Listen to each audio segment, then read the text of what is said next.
হে everyone, আজকে আমি ঘরোয়া স্টাইলে ক্রিস্পি অ্যান্ড স্পাইসি লইট্টা ফ্রাই করেছিলাম। Trust me guys, the test is absolutely amazing. আমি সিম্পল কিছু ইনগ্রিডিয়েন্টস দিয়ে মাছগুলো ফ্রাই করেছি। তো আমি হলুদ, মরিচের গুঁড়া, লবণ আর আদা রসুন পেস্ট দিয়ে কিছুক্ষণ মাখিয়ে রেখেছিলাম।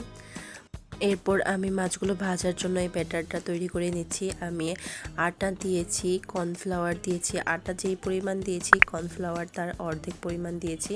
এরপরে লবণ, হলুদ আর সামান্য মরিচের গুঁড়ো দিয়ে আমি ব্যাটারটা বানিয়েছি। তো এটার মধ্যে সোপ করে আমি মাছগুলো ভাজবো। আর মাছগুলো আমি উল্টে পাল্টে নিচ্ছি। এক পাশ হয়ে গেলে আমি গোল্ডেন কালার করে ভেজে নিয়েছি। তো আমার মাছগুলো ভাজা হয়ে গেছে। আপনারাও এত সিম্পল ইনগ্রেডিয়েন্টস দিয়ে এত সুন্দরভাবে লইট্টা ফ্রাই বাসায় তৈরি করে নিতে পারেন। আর খুবই ক্রিস্পি আর ভেতরে খুব জুসি হয়েছিল। তো ভালো থাকবেন সবাই, আল্লাহ হাফেজ।